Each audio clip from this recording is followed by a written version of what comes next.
Reha, you ready then? Okay. Yeah. Okay, that's right.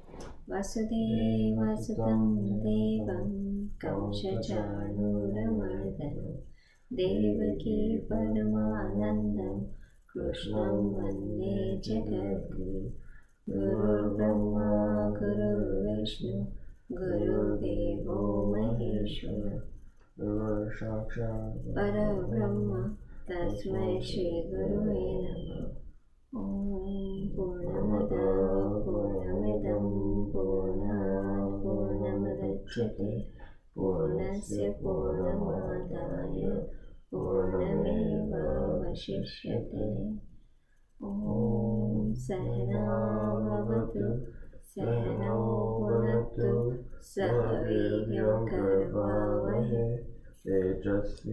Vaditamastu Mahavidvishavahe Om Shanti Shanti Shanti Asato Ma Satgamaya Tamso Ma Jyotirgamaya Mrityorma Amritam Gamaya Om Shanti Shanti Shanti. Okay. Let's start with the 15th chapter.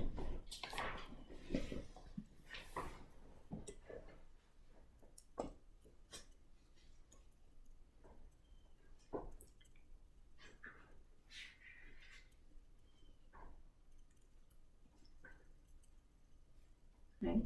Okay.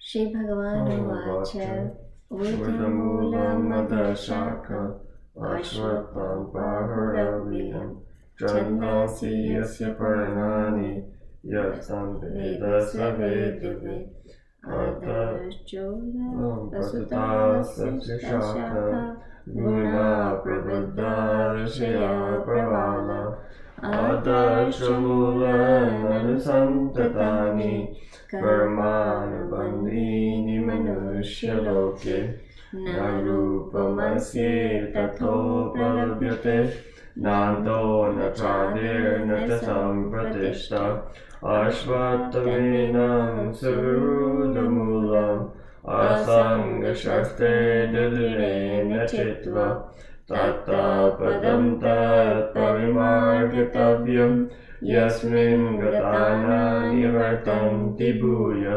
Tameva Chadyam Purusham Papadye Yata Pravritti Pasuta Purani Nirmana Moha Jitasanga Dosha Adhyatma Nitya Vinivritta Kama Dvandir Mukta Sukadukka Samya Gachantyamura Padamavyayam Tat Na Tadvasayate Suryo Na Shashanko Na Pavaka Yadgatvana Nivartante Tadama Paramam Mama Mamevamsho Jiva Loke Jiva Bhuta Sanatana Manashashtani Indriyani Prakriti Stani Karshati Shariram Yadavamnoti Yakchapatkaramateshvara Hitvaitani Sanyati Vayurgandhani Vashayat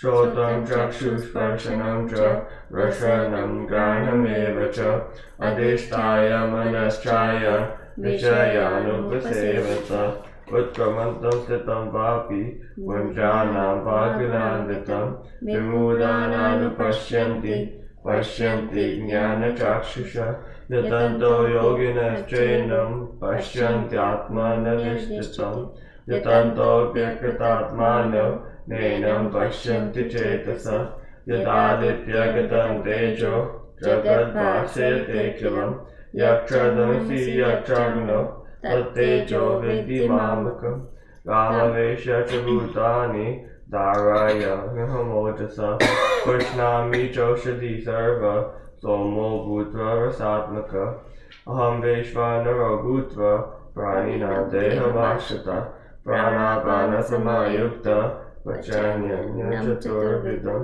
Sarvasya Chaham Hridhi Sannivishto Mata smritirjnanapohanam cha Vedescha sarvirahameva vedyo Vedanta kridveda videva chaham Dvaimo purusho loke Sharakshaksha eva cha Shara sarvani bhutani Bhutastau shara uchyate Uttama purushastanya Paramatme tudavata Loka prayamavishya Vibharta vyaya ishvara Yasmad sharavati toham Aksharadapi chottama Atosmi loke vedecha Pratita purushottama Yo mameva samudo Janati purushottamam Sa sarva vidvijati mam Sarva bhavena bharata Iti guhyatamam shastram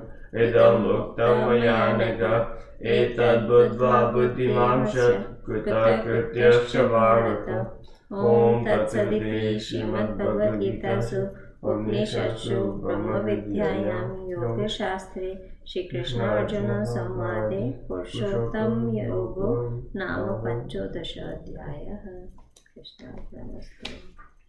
Okay. Coming back to chapter 9. We were on verse 20th. And from here, the chapter, this part is starting. One attends what one strive for. So whatever you strive for, that's what you attend. That's what we are going to be studying all these slokas from 20 to 28. Right, so all these slokas are talking about what, whatever we do, whatever we strive for, we get that. So here we'll start with slok number 20. You want to start, Raja? Yeah. Sure.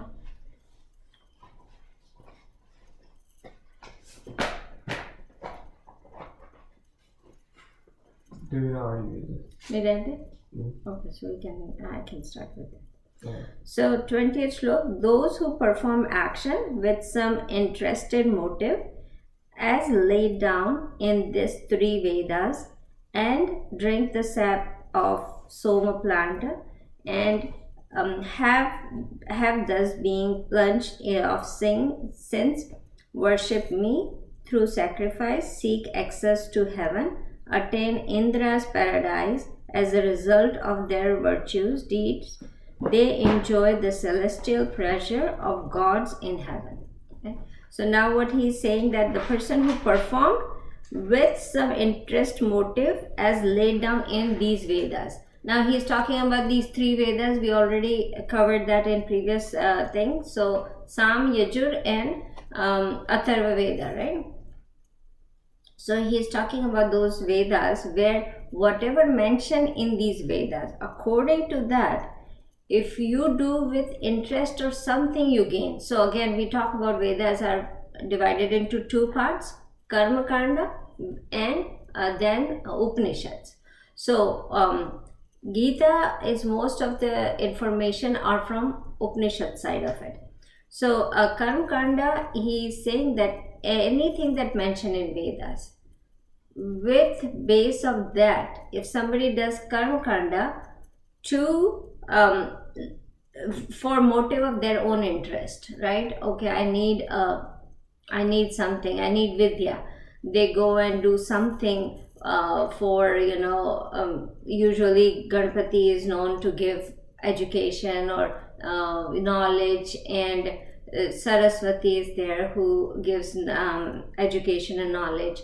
So if whatever in Vedas is written, how to pray Saraswati or how to pray Ganpati, if somebody does that to get the education, to get the knowledge, they can follow according to the Vedas. They can do what mentioned in the ritual and they get it, right? So that's what he is saying, that whatever it's according to that Vedas, if somebody does the Karma Kanda, they get whatever they want, right? So a lot of people wants money, they go to they pray for Lakshmi Mata and they worship her, or they do whatever, like Kuber Dev and all these devtas that are mentioned. So they do prayers for that according to the Vedas. They get what they want, and on top of it, what happens is they get to drink nectar, and also after death they go to heaven and stays with celestial gods. So that's what he's saying. So if you strive for anything worldly and you do karma kanda, all these yagnas, they do fire sacrifice, do Satyanarayana Katha, all these things, when you do it, you definitely get results out of it. You get the results, and also you drink that nectar of the whatever you wanted, that result nectar, you get that. Your all sins are gone, and you, after death, you go to heaven, and in heaven you get to stay with gods, right? So that's what he's saying in this. Now what's the difference? Like, sometimes we said, okay, Krishna says, but there is a problem, right? So we will not, in this he doesn't describe, but he says that people who are doing these things, everybody, like we see lot of hundreds and thousands of people go to temple, right? But everybody doesn't ask for, everybody is probably looking for something that they want in this worldly life, like most of them, right? Very few go to the God for saying that I want to realize you, or I want to know you, or I want to go on that spiritual path to know what are you. I don't want anything in the worldly sense. I don't want any worldly things. So God is saying that there is a problem with this. Whenever you start, everything that comes in these prayers, in this part of the Vedas, that comes, but it ends also. So it is limited. You are asking limited things, and these limited things gets to an end also. So you get it, but there is an end to it. Then you start praying again. So if you do a big fire sacrifice puja on, let's say Navratri, people do it, and he's not saying, there is no intent of saying don't do those ones. You should do it, because you get to closer to God, right? You get, when you are worshiping that, when you are sitting in that aura of fire sacrifice and stuff like that, you are actually coming close to God, right? So there is a path to go from here to directly to God. So he's not saying that don't do it, but what limitation it has. He is also saying the limitation of it. So he's saying that you do it, but then what happens is it comes to an end. So you have to do it again. Then it comes to an end. Then you have to do it again. Then it comes to an end, and you have to do it. So there is an expiry date to those things, right? So you have to continuously keep doing it, right? There are many, you guys don't see much of those pujas and those fire sacrifice here, because we are here. But when we were growing up, we have seen a lot. Like both my grandfathers used to do it, right? So we had seen in our house a lot. We have seen a lot of people doing it. Now we don't see it here because we are here, right? So we don't see much these kind of puja here. But if you go to India, you go to temple, you will see those kind of puja every single day, right? So again, he's saying that if you go on this path and keep doing this, there is the worship is there. You come close to Saguna Bhagwan, which is written in this, what we are talking in this whole chapter. So Saguna Bhagwan, if you go worship them, you come close to them.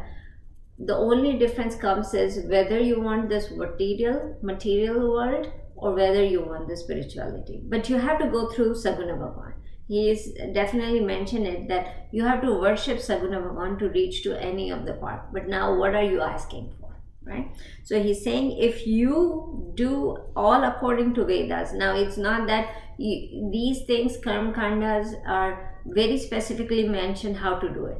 But if you don't do according to that, then it's not guarantee you get the results, right? So it is kind of, how you say the mantras, how the right pronunciation of mantras, there is a proper way of doing a fire sacrifice, that what you have to put in the fire sacrifice at what time. All these things are structurally mentioned in our Vedas, right? If somebody follows exactly structurally, they get it. So that's why it's very important when you do these things, and if you really want these things and you do it for that, then you have to follow the structure very well. You cannot just do it to do it. Because in this, everything matters, right? Every single point, like when to do this. So there is, we say that everything is one, right? So when we talk about everything is one, the entire nature is pulled together with these mantras and everything to make that everything fall into the way we want, right? So when we do these things, we are asking the nature to give us what we want, and by doing these mantras, the vibration that comes from these mantras, the sacrifices that we do in the yagna, the aura that comes out of it, it is actually impacting our surroundings, right? When we do those kind of puja. And then what we are doing is we are asking nature to give us that, and nature will give us that, right? So Saguna Bhagavan worship is mentioned in this, and it is important, right? It is important for person who is asking the material gain, and Saguna Bhagavan puja is also important for person who is asking for spirituality. So both of them, worship of Saguna Bhagavan is very important, right?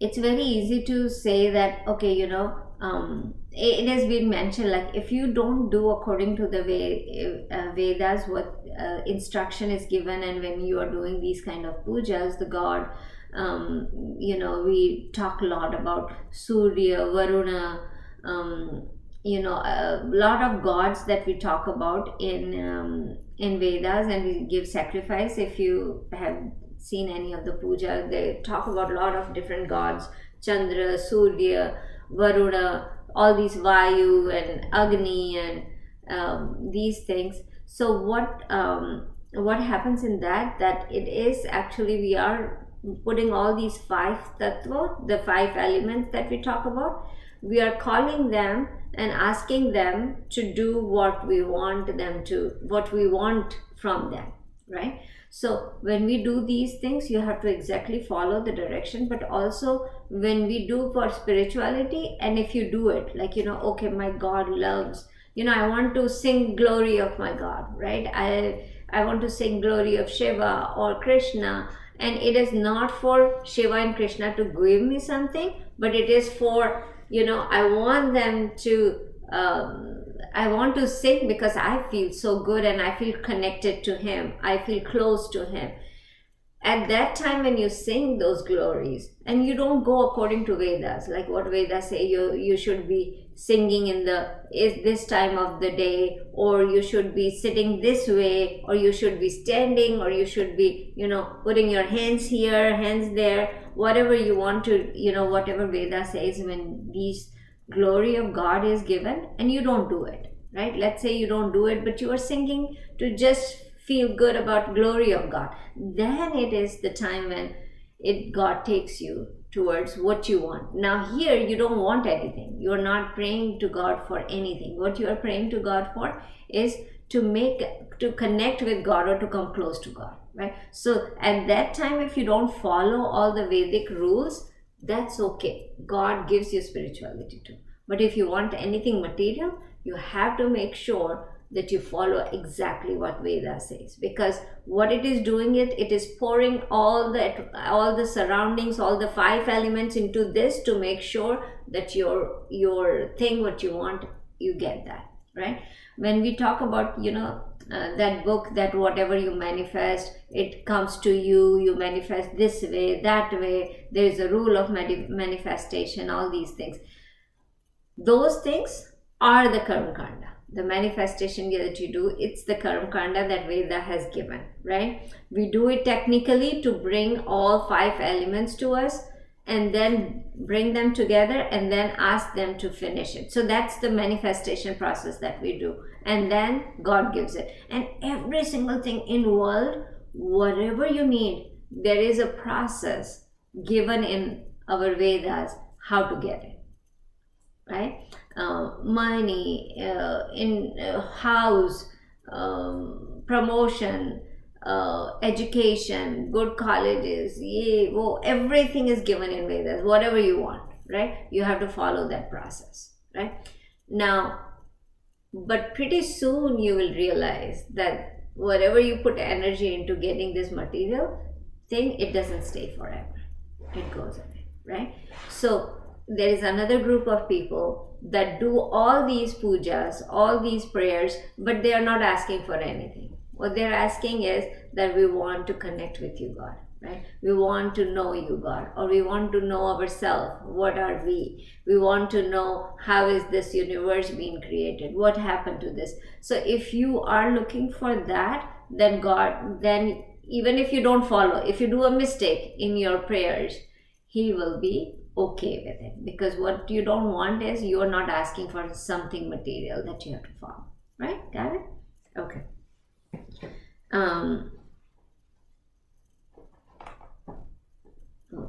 Let me see if I missed anything.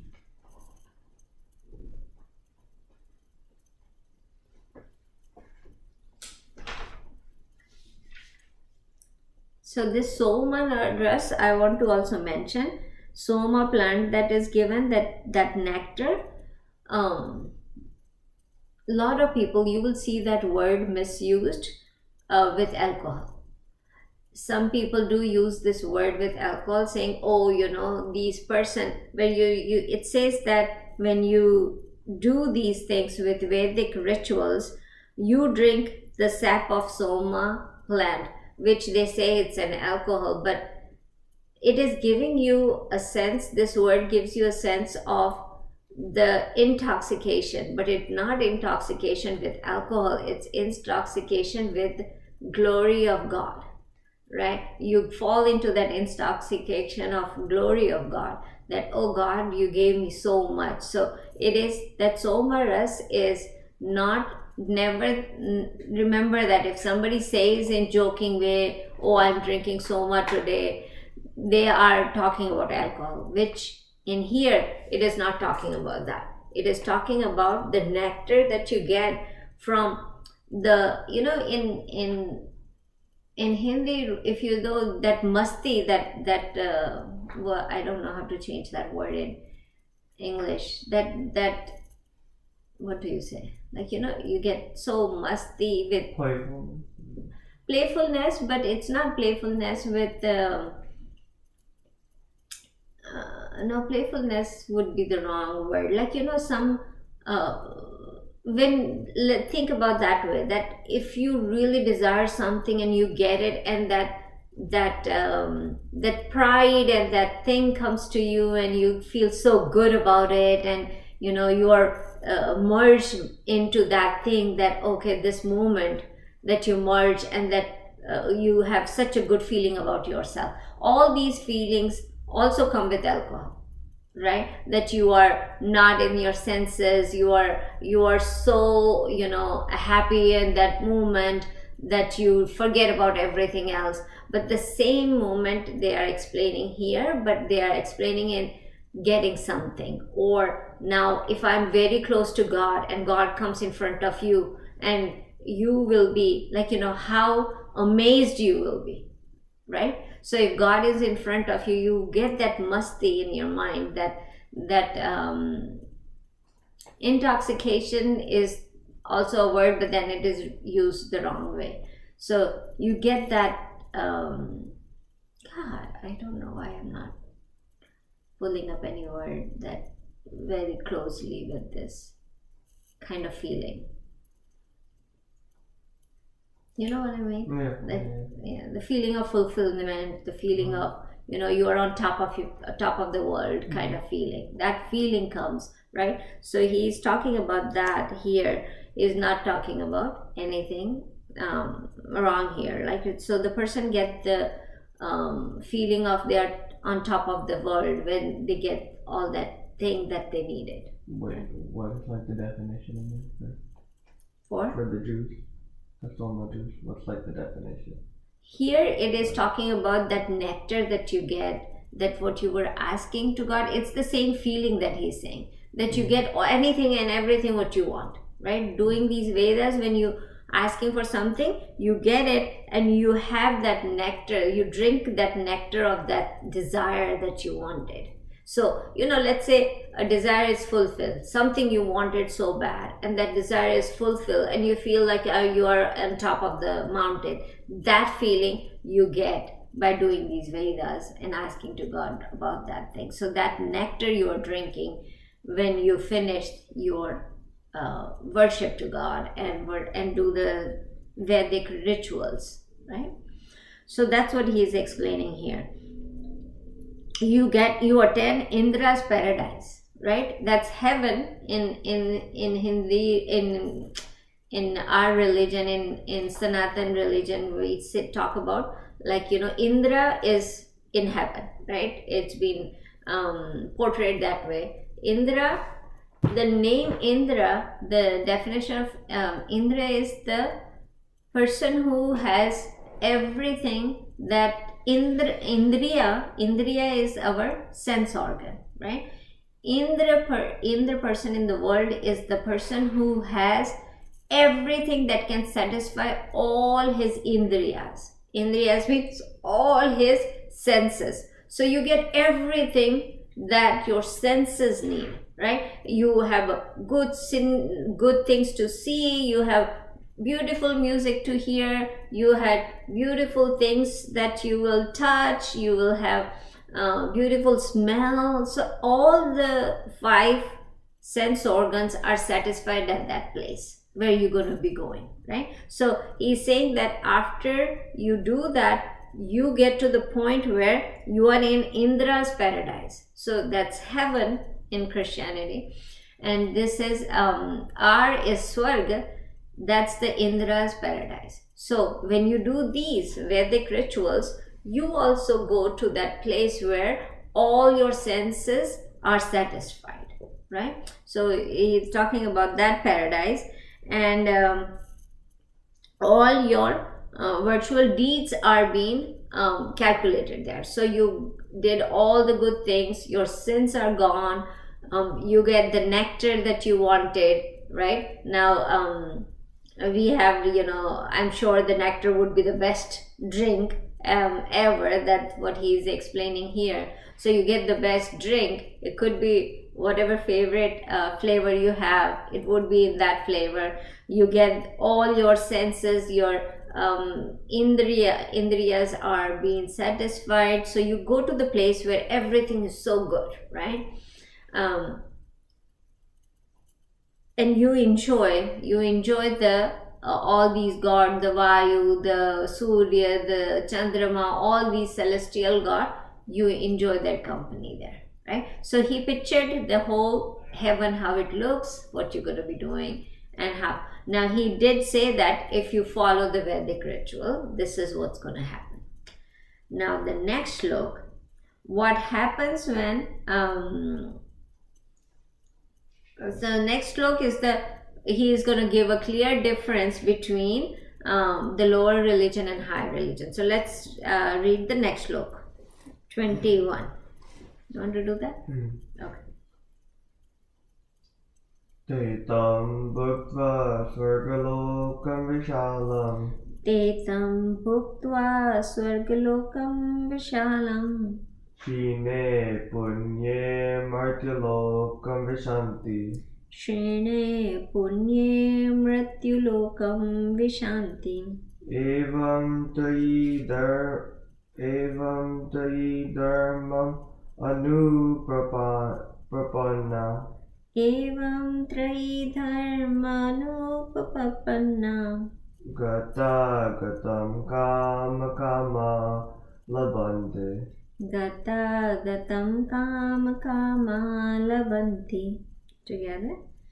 Tetam bhuktva swargalokam vishalam. Shine punye martyalokam vishanti. Evam trayi dharmanupapanna. Gata gatam kama kama labante. Meaning They, tam that, bhuktva, having enjoyed, swargalokam, heaven, vishalam, vast, shine, being exhausted, punye, the results of their pious and pious activities, martyalokam, to the mortal earth, vishanti, falls down, evam, thus, tayi, of the 3 Vedas, dharmam, doctrines, Anupapanna, following Gata Agatam, death and birth, Kama, desiring sense enjoyments, Labante, attain. Okay. So, very well, now he's saying what happens, right? After you reach heaven, after that, what happens? Having enjoyed the extensive heaven world, they return to this world of mortal on the stock of their merits being exhausted. Thus devoted to the ritual with interested motive, recommended by the three Vedas as the mean of attaining heavenly bliss and seeking worldly enjoyments, they repeatedly come and go.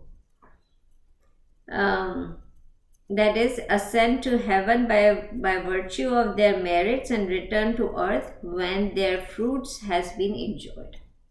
So now he's saying what is the limitation to these processes, right? It looks very good. He explains really well that you go to the place or you are in that dimension of whatever we talk about in science now, that a different but dimension of the world.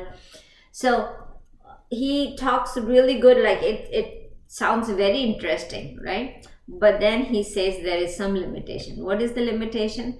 So whenever your merit, the deeds are exhausted, are expired, what happens at that time? You are dropped back to the mortal world, which is the birth and death world, right? So he's saying that it's just the limited time. You are asking for limited things, it will be limited. It will not be unlimited. It's not you are going to be forever in heaven. Nobody can stay forever in heaven. It's always an expiry date there. So the thing what happens in what he's explaining, it feels like that you go there, you never get old, you stay how you want, you stay youth, you get all the things that you want, you can eat whatever you want, you live wherever you want, you don't have to worry about, there is no worries, no sorrows, no suffering, nothing, right? So it's the place of all bliss, right? Everything is good, everything is happy, and then suddenly you are exhausted, your deeds are exhausted, you enjoyed all your good deeds that you did on this earth, and then you are dropped back and you come to earth again, and then again the whole series of happiness and sorrow starts again, and you keep going up. You do good things here, your deeds are good, you go to that world that is really beautiful, really nice, lot of enjoyment that you do, and as soon as it exhausts, you come back, you are dropped back on mortal world, where again the aging, the death, the suffering, as well as enjoyment, happiness, everything comes, right? So it is so there is no moksha here, right? So when you talk about these things, when you stuck in the material world in this when there was a chance for you to go beyond that, then what happens is you are stuck in this circle of birth and death, and you come back. So when Vivekananda Swami came here and he said that I'm here to teach you not to go to heaven, and you understand why he said that. So he said that I'm not here to teach you to go to heaven, I'm here to teach you to go beyond heaven, and that's what Krishna Bhagavan is doing here. So again, choices are ours, right? In Gita also Krishna Bhagavan has said both sides. He did not say that this going to heaven is not good. He is explaining it's beautiful, it's wonderful, but you have to take there is a expiry date to it. That's what he is mentioning in this, right? So if does the devotee do the ritual with the interest of motives, if there is a motive behind that, same ritual, if you do without motive, that's a whole different result. If same ritual you do with motives, it's a different result, right? So if anybody is doing ritual, that's good, it's always good, right? Now if you are doing for motive, then there is an expiry date. If you do without a worldly motive and you have a motive of knowing God, realizing God, going above them, then it's good. There is no expiry date to it. Then you definitely go. How many births does it take? But you will definitely eventually enjoy the, either you being the sugar or you being the sugar who being a person who gonna enjoy the sugar, right? So that will come. So that was the shlok number 21. Let's go. This is the whole, these pair of shloks are all towards this direction, telling us what we need to be doing. So very beautiful shloks, but we can actually go faster on these shloks. So let's do 22. Reha, you want to do 22? Sure. And this shlok is most important shlok for this chapter. So pay attention to this one. Okay. Ananyaschintayanto mam. Ananyaschintayanto mam. Ye jana paryupashate. Ye jana paryupasate. Tesham nityabhiyuktanam. Tesham nityabhiyuktanam. Yogashemam vahamyaham. Yogakshemam vahamyaham. Together. Ananyaschintayanto mam. Ye jana paryupasate. Tesham nityabhiyuktanam. Yogakshemam vahamyaham. Ananya, having no other object, Chintayanta, concentrated mam on me, ye, those who jana, persons, paryupasate, properly worship desham, of them, nitya, always, abhiyuktanam, fixed in devotion, yoga, requirement, shemam, protection, vahami, carry, aham, I. Very beautiful shloka. This yoga shemam vahamyaham is the I think what do you say, title for a life insurance company in India. Like they have this as a what do you say, the line, the theme line of Slogan. their order, Slogan. the slogan for them, yoga shemam vahamyaham. So here, let me read first the translation, and then we will go with the explanation. The devotees, however, who solely loving me, constantly thinking of me and worshipping me selflessly, to those ever united in thought with me, I bring full security and personally look after all their needs and carry them. Right? So now he is saying the other way. The first group of people we already know, they do all these things to get something worldly. Now here he is saying that the other side of the people. So constantly, what he is saying, that who are constantly thinking about me. Again, one-pointedness, where he says solely. So ananyash chintayam. Ananya means not anything else. So always thinking about me. Always chintayam means internally thinking about somebody, like worrying about somebody. But it's not the meaning chintaya here is worry. It's about only thinking about me, nothing else. No other thing, thinking about me, right? And then Nitya Yukta. Always. Nitya Yukta means constantly, right? So when you are doing this, when you are surrendering yourself to God, what does he do? He protects what you have and he gives you what you need and carry you. He carries all your needs, right? So he's saying that I'm there for you and I will carry all your needs, right?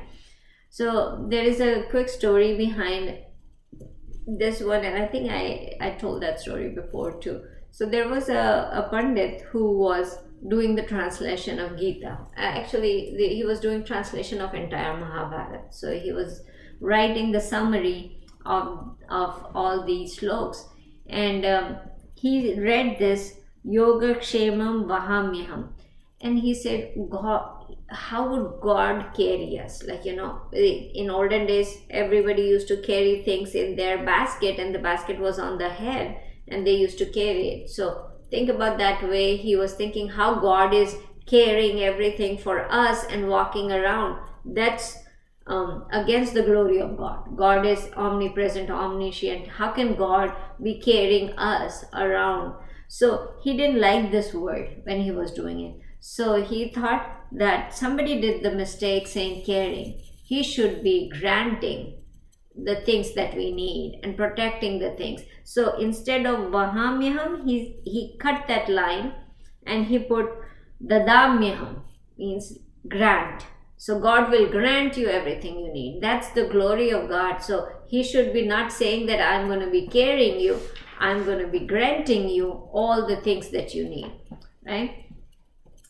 So then when he cut that Vahamyaham and put Dadamyaham, after that his wife said, you will keep writing all these things all day long, morning to evening, but I need some food. There is no food, so go get something.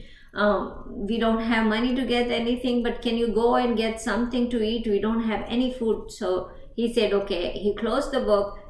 He goes out to get something, ask for something to people around. So he went house to house getting something.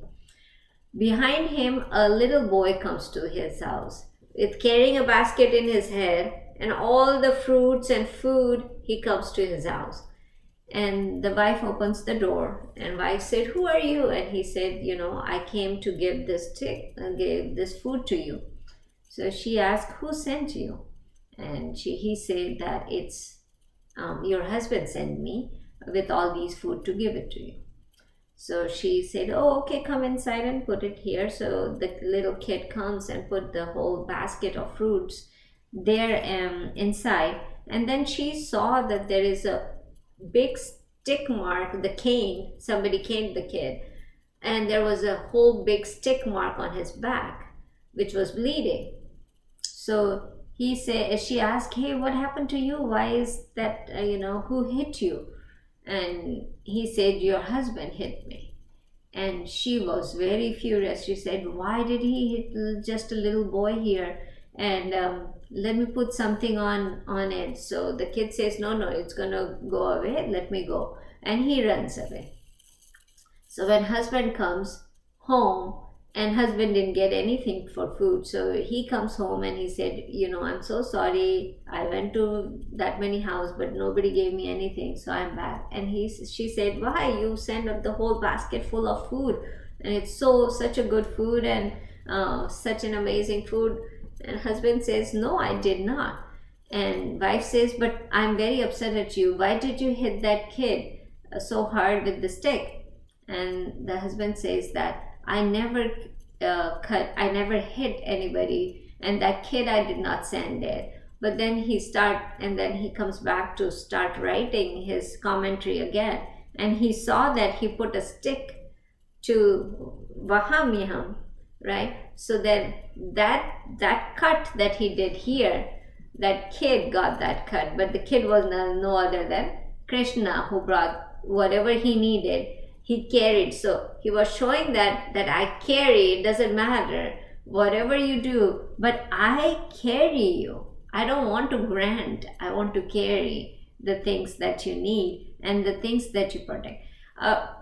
So God is saying here that I'm not, worried about, my big, I give you everything or I grant you everything. He's saying, no, I want to carry you. You just think about me, you worshiping me, I will take care of you. That's the way of him saying it, that I will take care of you, you don't worry about it. The two things that we always worry about, like, the things that we want, we need, right? We want those things and we chase them and we want to get them. The other thing is whatever we have, we want to protect that. Like if we have something, then we want to protect them. So these two things we do all our life. Now God is saying that I will protect the things that you have and I will also give what you want, right? So what did he say? What for these things, the three things he said you have to do, right? To get that closeness to God, when God is carrying all your need, three things you have to do. One thing is ananya, only God in your mind, right? Nothing else, right? One pointedness, right? Ananya, chintaya is who? Like thinking about him. And then last, upasayat. Upasayat means worshipping him, right? So if we do these three things, like, right, nothing else, thinking about him and worshipping him, that three things will give you whatever you want by itself. You don't even have to ask. God will give you and he will protect you. So yoga shemam vahamyaham, I will take care of you. Yoga means the things that you need. Shayam means to protect it. So those two things, vahamyaham, I will carry it for you. You don't have to worry about it. I will carry that, right? So that's a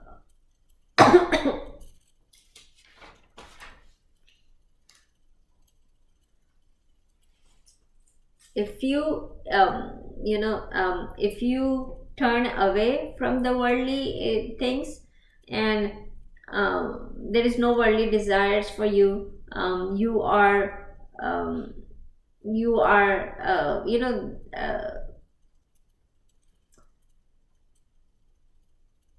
I would say that when you are the desires are divine desires, right, to be close to God. And when the desires become that one, then automatically all the other desires are fulfilled, right? You don't have to worry about thinking about those desires or will I get something or not. He will give you. Now you will think, okay, so I should not do anything, I should just talk about God and that's it, and then all other things of my life God will take care of it. Now there is this thing that what he will do is he will take care of those things which will bring you close to him. Again, you have to understand that he will give you those things that will, because your path, what you pick is to be close to God, to understand, self, to understand the consciousness and stuff like that. Now what he will do is he will give you those things that will bring you close to him, right? He will carry you to close to him. Now you feel like, okay, I'm gonna think about God all the time, and back of the mind I need a really luxurious life here in worldly thing. He's not going to bring that to you or carry you for that. So what will he carry you for? He's going to carry you to come close to him. So he will do things for you that will bring you close to him, right? If you feel like there is some attachment, there is something that you are very attached to, let's say the house or something, so he will do something that that attachment to the house will go away. Or you are attached to some person really, really badly, and there is something that will come across your life that you will leave that attachment. So kind of those things he will grant you, which he will carry for you, that how he will bring you close to God, right? Now if you do that, what's going to happen is there will be things that will become easier for you, right? There will be some things become easier for you. Like if your path is towards the God, he will make some things that will make you easier to walk on that path, right? So those things will happen if you surrendered yourself to God, right? So that's what he's saying. Remember, this is any time in your life, not today, any time in your life. whenever you feel like nothing is happening according to me, nothing is going according to what I want, all my things are going south side, there is nothing that it's everything is breaking off or everything is going away from him, read this shloka. Read this shloka, come to this shloka, look at this shloka, and you will get that thing back saying that, okay, God is there who's going to take care of me. I just want to make sure that I'm worshiping God and God is there for me. Anytime in the life. Come to shloka number 9. Come to chapter number 9, shloka number 22. Read the shloka 20 times and then go forward and move forward, and 20 times, 30 times, whatever you want to read it. But read the shloka again and again, again and again, again and again. And then do whatever you have to do. Then daily task, do it. This will bring confidence in you. This will bring that you will go and God will take care of you. God will carry you to move forward. So whenever you get stuck anywhere, this is the shloka to go. Got it? Right? So remember this thing in entire life. I might forget, but you should not forget. What shloka you have to go is chapter number 9, shloka number 22, and read this 20 times, 30 times, 50 times, and then go to God and say, God, please take care of me. And there you go. God will take care of you. God will carry you forward. So don't worry about anything in your life. If you get stuck anywhere, this is the one. Right? Got it? Okay. Let's go to the next shloka. What is the time, Rajesh? 20. 20? 30. Okay. We can do one more shloka. Okay. Which is that? 23rd. You want to read? Alia is not there. Oh. Alia, are you there? No. I don't think so. Hopefully I didn't miss. No.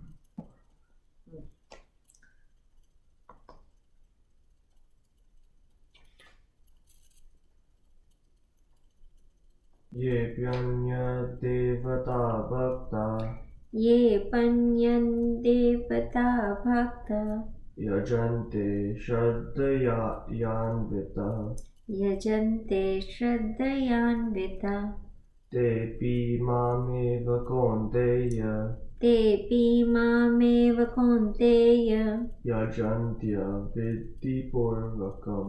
yajanti viddhi purvakam. Together. Ye pyanya devata bhakta yajante shraddhayanvita tepi mameva konteya yajantya viddhi purvakam. Yea, those who api also anya of other devata gods, bhakta devotees, yajante worship shraddhaya anvita with faith, they api also mam me eva only konteya o son of Kunti yajanti, they worship avida purvakam in a wrong way. Okay. So here he says that even those devotees, Arjuna, even those devotees who endow with faith, worship other gods with some interested motive, worship me alone with a mistaken approach. So what they are saying that everywhere when we do Vedic sacrifice of God worshipping, I'm in there, right?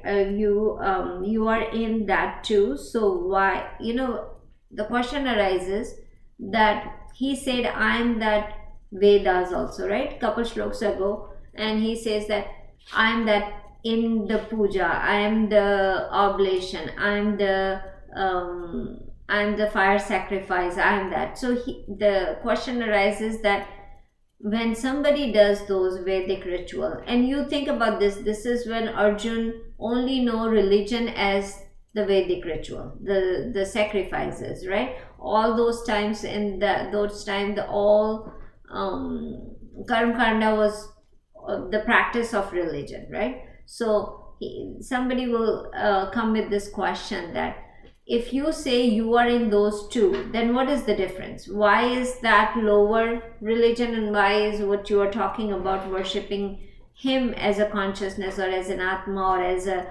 the one with nothing other, that one, why is it different? What is the difference here? Why are you not in there too, right?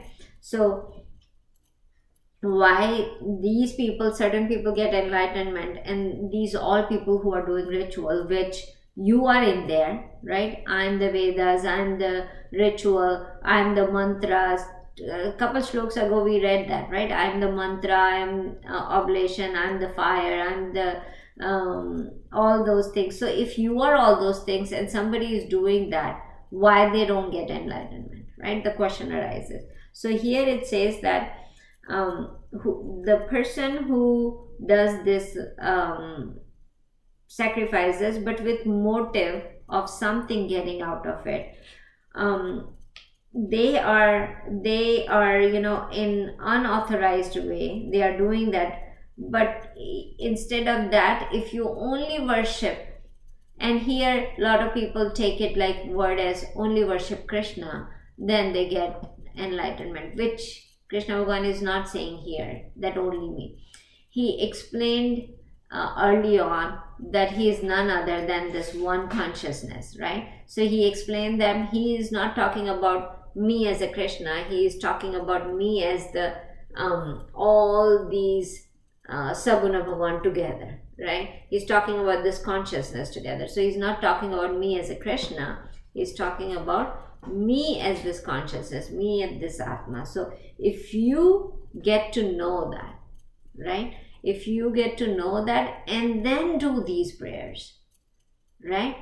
Then it, without any interesting motive, then you are authorized to get enlightenment. Otherwise, you're going to fall into those people who will, what happen? Go to heaven, get everything on the earth, go to heaven and drop back on the earth again, right? So there are, every human has 3 rivers that flows inside them. One is Gyandhara, the knowledge river, right, that flows in there. So Gyandhara, Karmadhara, and the Bhavdhara, right? So Gyandhara is stream of knowledge, Gyan, like stream of knowledge going in there. What do you know, how to do it, what is your understanding, right? The science, the art, everything, that's the Gyandhara, right? Then Karmadhara is whatever action you take. So stream of actions, right? So there is Karmadhara, then you do your actions, right? So that's then there is a Bhavdhara. Bhavdhara means, inner self, what is intent to do things, right? So what is your inner motives, right? So that part is the one that bhav is the most important. God is saying the bhav is the most important here. Bhavdhara means, what is the intent of doing this? So I'm doing a ritual thing, right? I'm praying to the God, I'm doing the fire sacrifice, or even I'm giving food to God and say, God, eat this food, right? If I'm doing with the intent of getting something, then the bhav becomes the most important part, right? In any action, I'm doing the action, but then one bhav is saying that, God, I'm giving you the food, please give me bigger and better food every day. So the intent become what? To get back the food, right? And one bhav, one intent is, I'm giving you the food, God, thank you for making my body such a good that it digests food and it gives me energy, and you run this show in my body, thank you for doing that. So then what happens? The bhav changed, right? You are doing the same action, right? Your knowledge is same, right? You are giving food to God, the knowledge is same, the action is same, but then bhav differentiate your actions, right? So when you do this ritual with a bhav of getting something, then what happens is this ritual takes you at one place, but then the bhav, the intent of doing ritual, when you do it in love with God, in love with or being close to Him, being connected to it, then what happens? The bhav changes, and those people get enlightenment, and the other people go to heaven and come back. Right? So he's saying that if you do these rituals, where the confusion comes, like when the people are, when you are in this ritual, how come you are not thinking that this is worshiping you, right? Why did you differentiate as, oh, if you worship me with one pointedness, with constant remember, you will get this, but when you do this yagna with the motive of getting something, then you are different kind of people. So he grouped two people in different ways, but they are doing the same exact actions, right? They have same knowledge, but what is the difference between these two group of people is the bhav, the intent that they are doing this action for. Got it?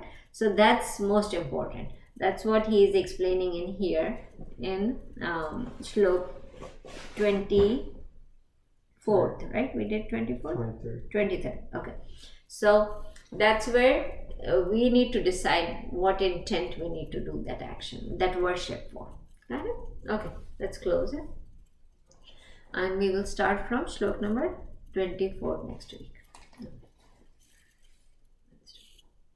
Vasudeva Sutam Devam Kaushachanuramadanam Devaki Paramanandam Krishnam Vande Jagadguru Guru Brahma Guru Vishnu Guru Devo Maheshwara Guru Sakshat Parabrahma Tasmai Shri Gurave Krishna Arpanamastu.